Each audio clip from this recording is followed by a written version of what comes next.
The Worst Christmas is the title of today's story. It was another mundane Christmas Eve for the McAllister family. Unlike your typical white snowy Christmas, this one was grey with a severe thunderstorm rolling in just a few hours ago, quickly drenching everything with pouring rain. Gene McAllister had just finished putting his son Blake and his daughter Amy to bed while his wife was with their newborn Gage getting him situated into his crib for the night. Suddenly there was a knock at the front door. Gene went to investigate the sudden disturbance, his wife Deborah in tow. Gene pondered over who could possibly be at the door during this time when everyone should be at home with their families and away from this melancholy weather, before taking a look through the peephole to reveal an older-looking gentleman with white disheveled hair and a dirty red coat. Must be a homeless man who thought he could get some extra change during the holidays by dressing as a discount Santa Claus, he thought with disdain before opening the front door. "Can I help you, sir?" Gene greeted politely, trying to hide the annoyance in his voice. "I am a man who is selfless, going around to help the helpless. Though I am a stranger with no relation, I offer you a wonderful vacation." The stranger chimed with a creepy Christmas cheer. At this encounter a tense awkwardness fell over the room. Deborah stood back a few feet with unease, wondering if the man had just escaped from the psyche ward. What began as another boring Christmas Eve of putting the children to bed and laying presents beneath the tree was now turning into a horrifyingly exciting night, and suddenly neither parent was sure how things were about to play out. "We don't need anything tonight, thank you," Gene responded with a skeptical look as his frustrations grew. He began to close the door, but it was quickly stopped. The old man stood holding the door open with a menacing grin. His other hand stayed stashed in his coat. No one these days wants to open their door. Humanity sure has become quite a sore. Have you no manners or sense of civility? I only come here to offer tranquility," the surprised guest uttered with a stern look growing in his eyes. Fear began to build inside Gene as he was losing control of the situation quickly. "Listen, asshole, get the hell off my property or I'm calling the cops to drag you back to whatever shithole you came from," he shouted, mustering up all the courage he had to get the sick man away from his family. Before he knew it, a hot flash of pain shot across the top of his forehead. He stumbled back, confused, feeling for a wound as he began to see a considerable amount of blood pool on the carpet below him. Fighting wildly to keep his bearings, he looked up to face his adversary, but the next strike to the side of his head would kill him before he would get the chance to see what did it.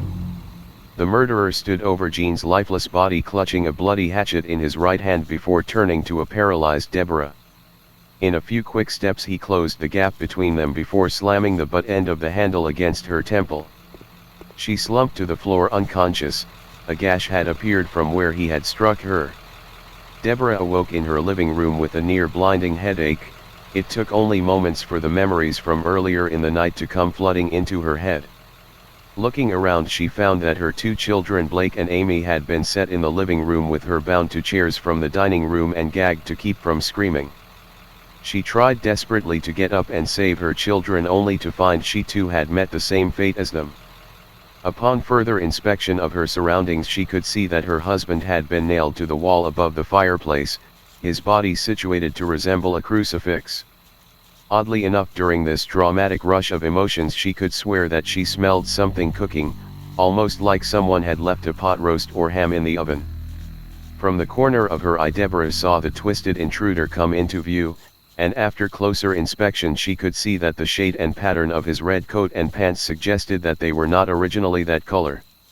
His greasy white hair and beard hung down limply around his aged face. The man truly resembled a monster, and his actions reflected the same. The man's face lit up once he saw that she was awake, and he began to chime again in that same eerie voice. "I'm sure you're wondering what is he cooking and when will it be done, but you should be wondering what has happened to my infant son." A disgusting realization hit Deborah as she saw one of her kids were not accounted for, and she understood what must be cooking in the oven. She tried her best to hold back her vomit, but the intrusive smell of her beloved son's singed flesh stuck in her lungs, and she was helpless to stop the impulse. The bile rose up and stopped at the gag fixed into her mouth, burning her throat, choking her and causing more impulsive heaves as she fought desperately to breathe. The stranger watched in amusement as she choked, her lungs were burning and her vision was going dark as her body continued to fight.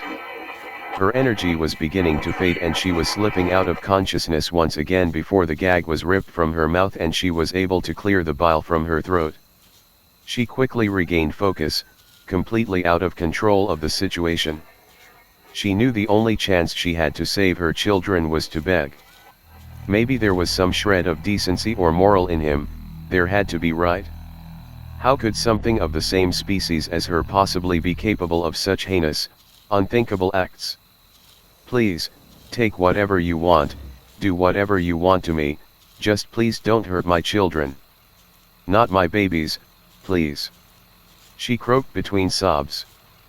Please do not fret or cry, everyone here is supposed to die.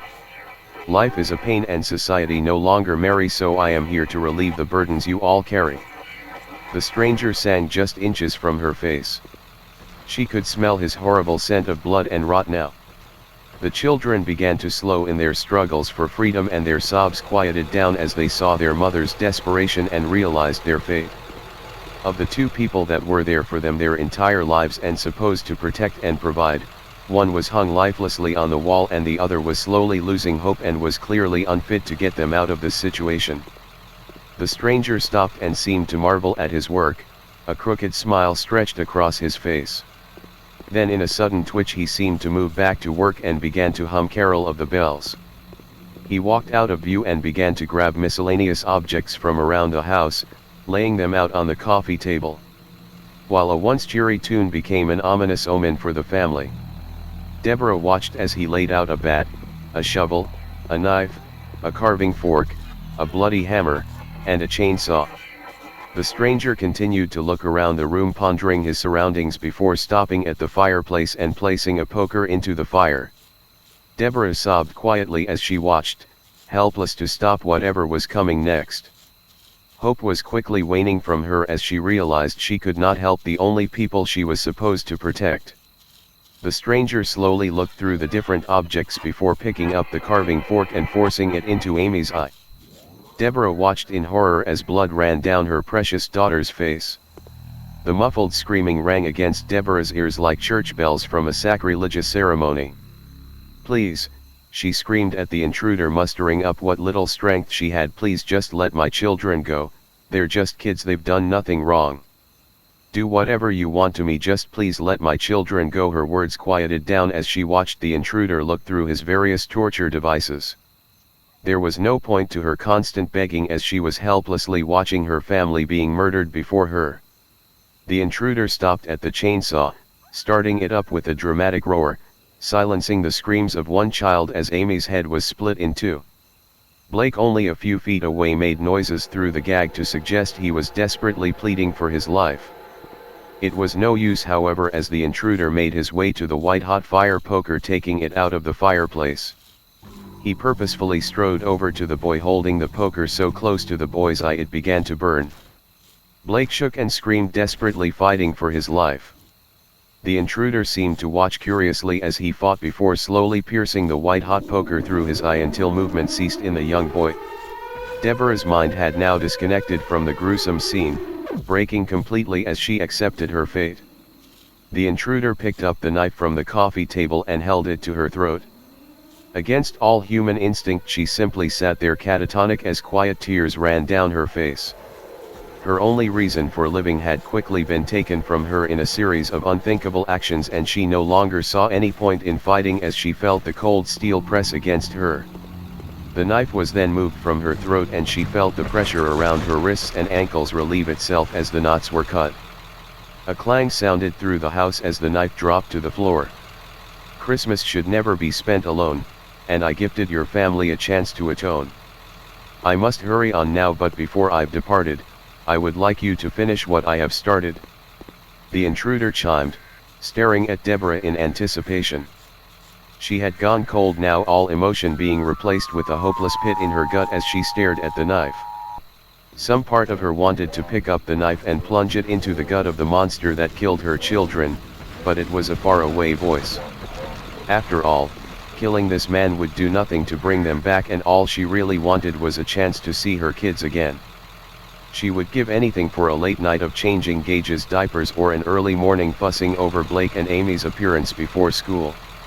So as she stared at the welcoming blade, all she saw was a solution to her problems. To maybe watch them grow in whatever afterlife may be waiting for them all. She picked up the blade and did the only thing that made sense in the moment and slit her wrists wide open. She stared blankly as the crimson blood painted her carpet, her very life force escaping away. She felt light and numb as her vision became dark, and had she been capable, a smile might have even crept across her face as she finally got out of the horrific situation. The next morning the police would find what almost looked like a murder-suicide, where the wife snapped and killed her family before herself. However, after closer inspection they would find unknown fingerprints on an eerie note. Though this scene may look quite depressing, I promise you there's no need to be stressing. Though this may look like a terrible desecration, the whole family got to indulge on this Christmas vacation. Thanks for watching this video. If you want to hear more horror stories like this one, do subscribe and like the video.